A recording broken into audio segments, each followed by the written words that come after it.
So, good afternoon and welcome to Presidency Podcast. And we have today with us a very interesting guest who is a very studious and active student, Amit Kumar of Electronic and Communication Engineering. Amit is in the third year of his engineering studies, and apart from his academic, he takes a lot of interest in quantum physics. But before I ask Amit to present or speak to you about his subject, let me ask him to introduce himself to you, the audience. Amit, will you please introduce yourself? Talk to us about your interests, hobbies, etc. Yes, ma'am, sure. Good afternoon, everyone. My name is S. Amit Kumar.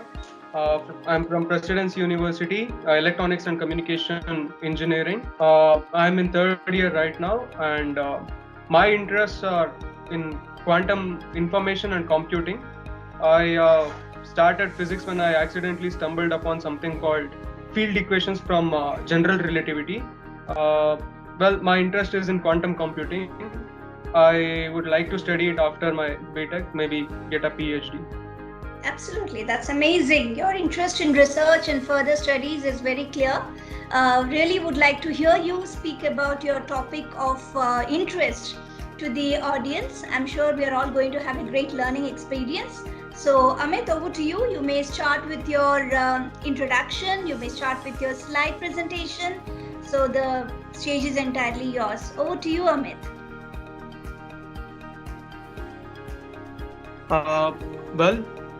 Good afternoon, everyone. Let's talk some quantum mechanics.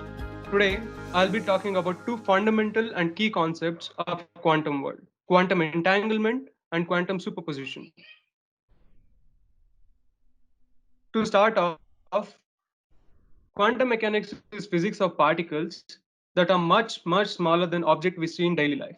For example, quantum mechanics can be used for electrons and other subatomic particles. Now, quantum superposition.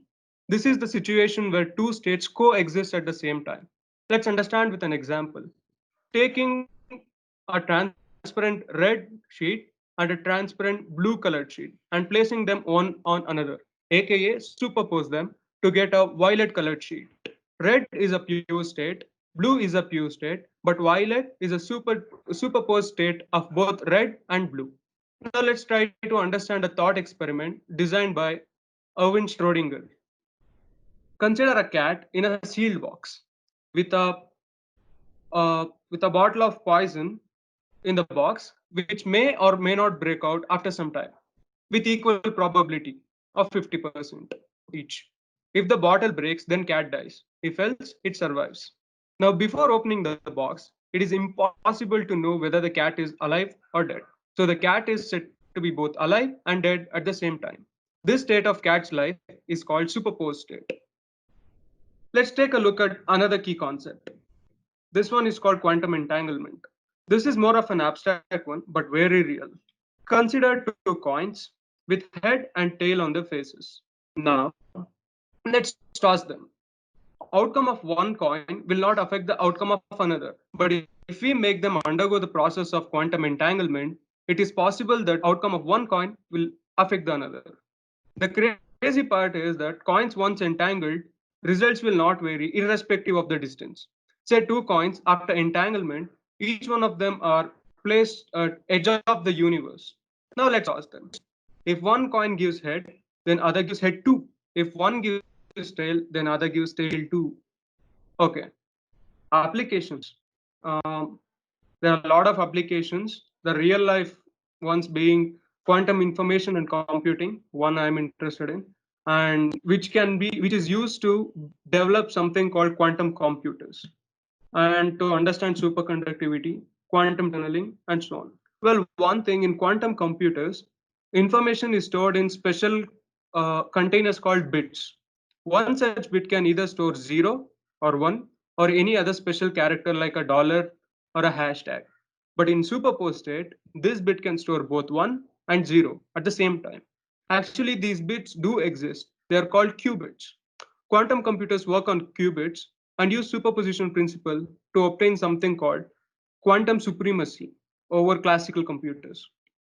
Luckily, these are not theories anymore. Both quantum entanglement and superposition.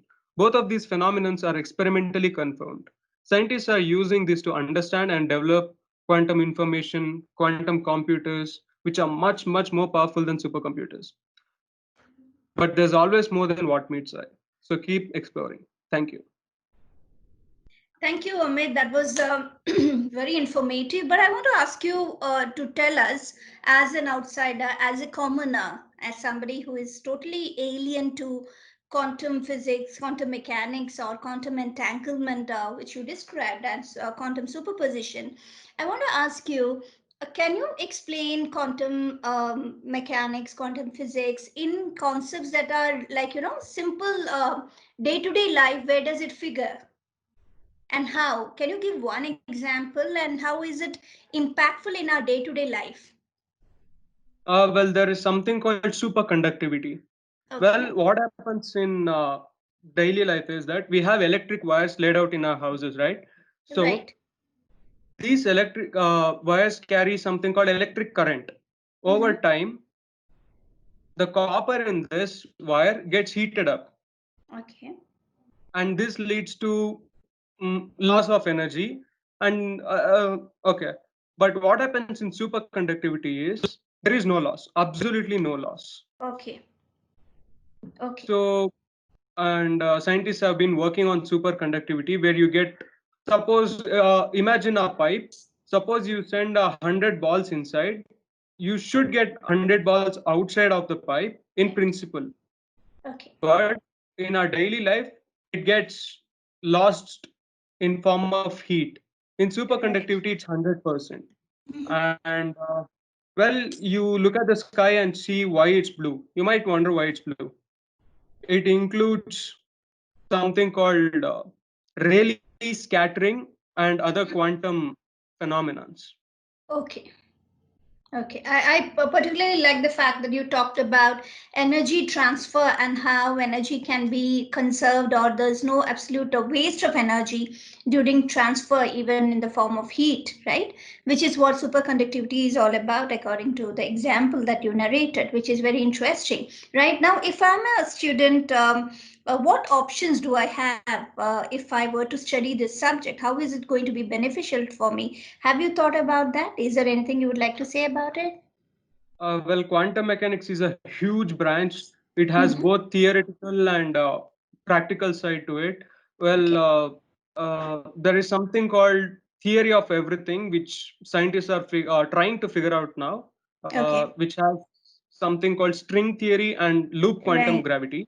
Right. Uh, well, coming to the application side, which has Mm-hmm. quantum computing, and now physics is being clubbed with biology and other things. Mm-hmm. So now the spur is in quantum computers exactly. Like IBM, Amazon, and Google, they all are working on quantum computers. Right. So, is it also something about the God particle and everything, or would you like to tell us a little about string theory? Uh, well, physics can be divided into three parts. First Mm-hmm. one is classical mechanics. Second one is relativity, which is an extension of classical mechanics. And the Okay. third one is quantum mechanics. Okay. Classical mechanics is what we see in our daily lives. That includes like throwing a ball, a projectile, and Mm-hmm. motion of planets.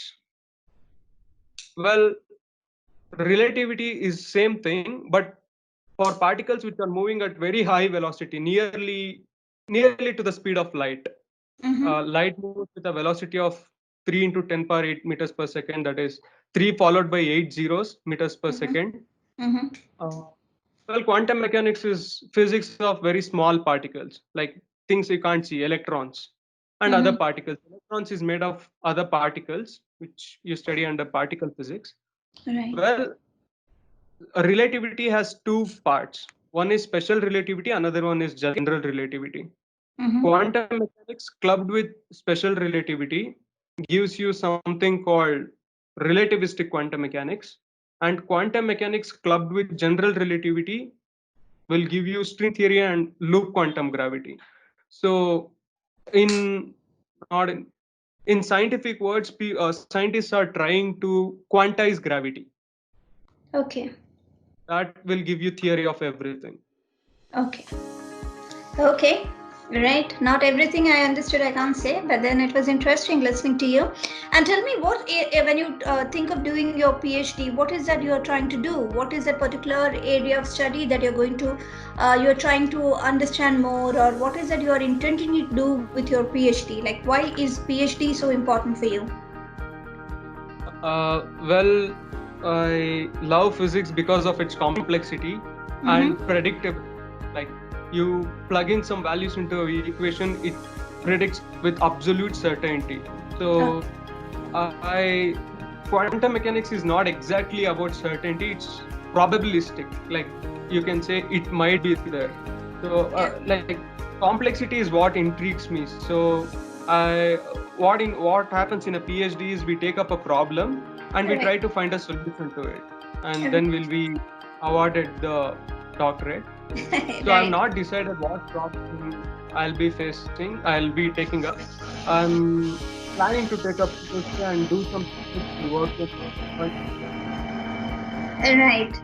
That was very interesting, Amit. It's very inspiring, I'm sure, for the listeners to know that young people like you think of research, because research is also contribution back to the society. So you have indeed a lot of interest, and you have pursued your interest to gain knowledge in your area of choice. I really appreciate that. I hope you will come back with more concepts and ideas that you would like to share with the audience. So thank you so much for joining with us, Amit Kumar. That was Amit's speech and his elaboration on the topic. Thank you, everybody. Thank you, Amit. Thank you.